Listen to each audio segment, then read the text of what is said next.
नर्मदा अध्यात्म मंच से आपका स्नेह भाजन पंडित गिरी मोहन गुरु नगर श्री अध्यक्ष शिव संकल्प साहित्य परिषद नर्मदापुरम।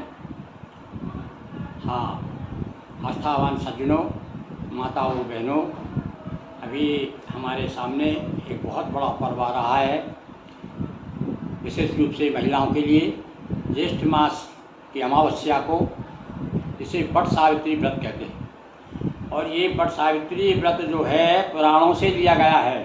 सारे जितने भी हमारे व्रत हैं उनकी सारी कथाएं पुराणों में से आई हैं। तो आज हम आपको जिस पुराण में ये कथा है वो पुराणी सुना रहे हैं। यानी आपको आज हम वट सावित्री व्रत की कथा कौन से पुराण से सुनाएंगे?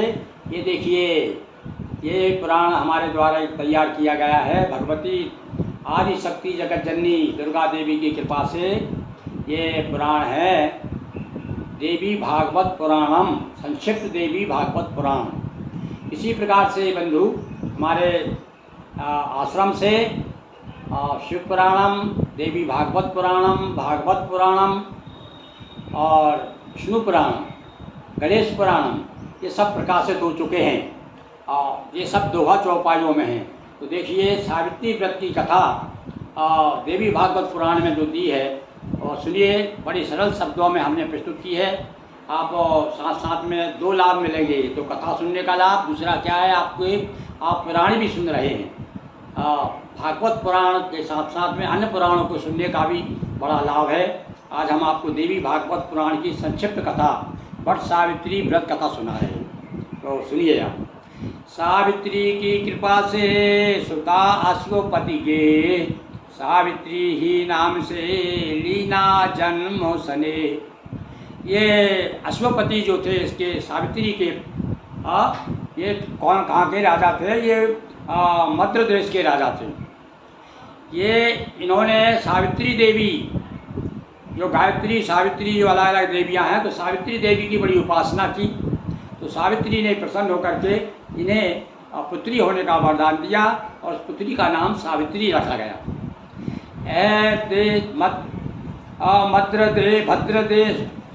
मद्र देश के थे नृपुराई, नाम मालती रानी पाई। सावित्री जो है, जो सावित्री सत्यवान की जो कथा है, ये वही की वही कथा है। अब देखिए, इनके पिता का नाम था अश्वपति सावित्री की, और माँ का नाम था मालती देवी। समुचित राजपाट संचालन, मिली शक्ति थी शत्रुनाशन।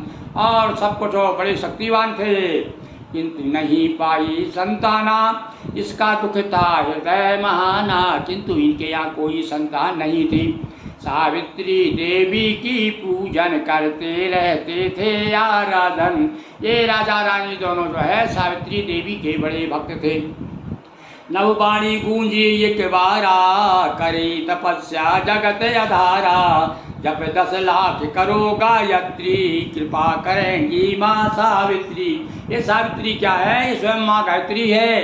कहीं इनको सावित्री कहा गया है, कहीं गायत्री कहा गया है। तो इन आकाशवाणी होती है कि आप 10 लाख जप करो। तब जाकर के राजा ने पुष्कर तीर्थ में जाकर के और पाराशर नाम के जो ऋषि हैं उनके मार्गदर्शन में मंत्र लिया, तपस्या की। चतुर्दशी को शक्ति पूजन, 14 बरस सतत आराधन। 1 वर्ष नहीं, राजा ने 14 वर्ष तक सतत यानी लगातार हर 14 को शक्ति की पूजन किया करते थे। और ब्रह्मा ने जो स्तुति कीनी, वह भी ऋषि ने बतला दीनी। देवी दिया मुदित हो दर्शन, प्राप्त किया नृप फल मन भावन। और तब जाकर के भगवती देवी प्रसन्न हुई और रानी ने पुत्री वर मांगा। और किंतु नृपति मन सुत अनुभाव। भैया, राजा तो चाहते ही पुत्र हो, पर रानी की बड़ी इच्छा थी कि मेरे घर पुत्री ही होना चाहिए। तो देवर गई शक्ति निज लोका, दूर हुए नृप रानी शोका। सुता रखा सावित्री नामा, सावित्री भी शिव गुण धामा। और उस पुत्री का अवतार हुआ भगवती की वरदान से, उनकी कृपा से, तो उसका नाम भी सावित्री रखा गया। इस प्रकार से भैया अश्वपति के घर में सावित्री नाम की कन्या, बड़ी गुणवान कन्या, उसी समय एक दुमत्सेन नाम के राजा थे, उनका एक पुत्र था, उसका नाम था सत्यवान। और भी बड़ा गुणवान था, उसकी बड़े उसके गुणों की बड़ी चर्चा सुनी थी सावित्री ने। पहले यही होता था भैया, राजा राजकुमार राजकुमारियों के अपने क्षेत्र अपने अपने आसपास के राजकुमारों के बारे में जानकारी प्राप्त करती थी। जो वीर होता था, योद्धा होता था, स्वयंवर की प्रथा भी थी उस समय। तो मन ही मन में लड़कियां बरचुन लिया करती थी। तो पर यहाँ देखिए क्या होता है। सत्यवान था सत्य आचरण, दोहरा चेहरा नहीं आवरण, सावित्री का हुआ विवाह, सत्यवान पति था मन चाह। और इधर क्या हुआ कि जो ही सावित्री ने मन से वर्ण कर लिया और बात चलाई भाई सत्यवान के साथ शादी करना है, ये भी राजा का पुत्र है। तो इस बात पता चल गया नारद जी को। तो नारद जी ने आके बता दिया कि अरे भैया तुम क्या कर रहे हो, अपनी बेटी को कहाँ डुबाओगे, ये तो 1 साल के बाद मर जाएगा, इसका दीर्घायु नहीं है, ये 1 वर्ष की उम्र शेष बची है। किंतु जब सावित्री से कहा, उसने मना कर दिया। बोले मैंने तो अपने पति रूप में वर्ण कर लिया है, मैं तो अब जो है उसको छोड़ करके चाहे जो भी कुछ हो उनके साथ शादी करूँगी। और भैया कब बच्ची के हट के कारण, जिद के कारण माता पिता को झुकना पड़ा और उसके बाद शादी हो गई। अब तो सावित्री को तो पता था कि मेरे पति की उम्र जो है 1 वर्ष है। अब इस बीच में क्या हुआ था, दुमत्सेन का शत्रुओं ने राज छीन लिया था। तो ये राजा तो जरूर था पर जंगल में छिप करके निवास करता था और वह पर अपना जो पुत्र था बेचारा लकड़ी बीन करके, लकड़ी काट करके और अपने गुजर बसर वहाँ किया करता था। ये स्थिति बन गई थी उसकी। तो वर्ष गए लेने, सावित्री का हुआ विवाह, सत्यवान पति था मन चाह, वर्ष गए लेने हितई धन, और सावित्री भी गई साथ वन। सावित्री को मालूम था कि आज मेरे पतिदेव का अंतिम दिवस है और बड़ी पतिव्रता थी सावित्री जैसी पतिव्रता जो सत्यवान। लोगों को ये कथा आगे देखिए आप क्या बताते हैं कि यमराज को भी छका दिया सावित्री ने। तो साथ चली गई और वो क्या हुआ कि वहाँ जा कर के वो उनका समय जब आ गया तो वृक्ष पे चढ़े काटने के लिए लकड़ी। तो गिरे वृक्ष से सत्यवान जब, और यम भी ने ले लिए प्राण, तब पेड़ पर से गिरते ही सत्यवान के प्राण पखेरु उड़ गए। यमराज आ गए लेने के लिए।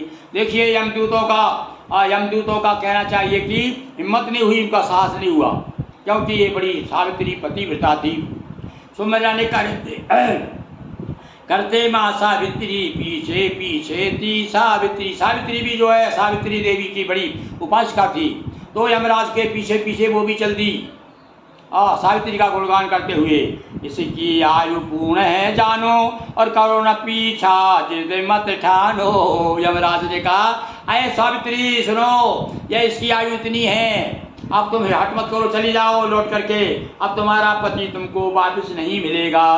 दिया प्रलोभन पर ना मानी, साथ न छोड़ा की मन मानी।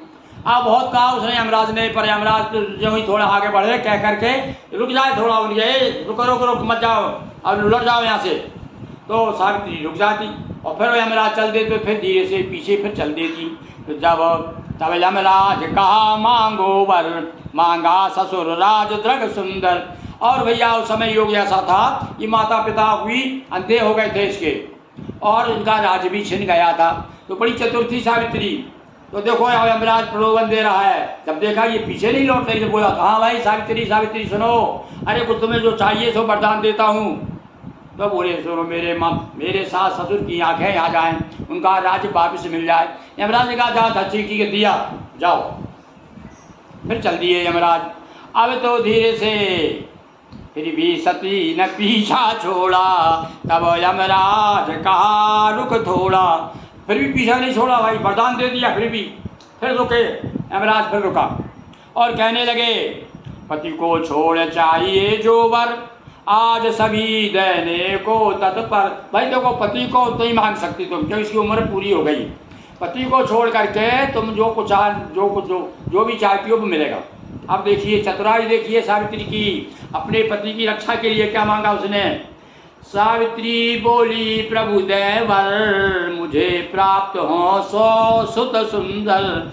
अब मुझे आप ऐसा वरदान दीजिए कि मेरे 100 पुत्र हों, मुझे पुत्र चाहिए। आओ भैया। यमराज तो समझ में नहीं पाया, जल्दी जल्दी में था, भाग रहा था, वो तो पीछा छुड़ाना चाहता था। तो बंधे वचन यम पति लौट आए। वचन क्या तो दिया था, या जो मांगे सो मिलेगा। तो फिर क्या हुआ, बोले अरे मेरे पति को तो तुम ले जा रहे हो, और मेरा बताओ पुत्र कहाँ से हो गए महाराज। तब हो भैया यमराज अपने वचन में बधा हुआ था। और सत्यवान निज जीवन पाए। इस प्रकार से एक सावित्री, एक पत्नी ने अपने सत्यव्रत से और अपने सत्यवानी को लौटा लिया। पतिव्रत की महिमा बड़ी, हार गया यमराज।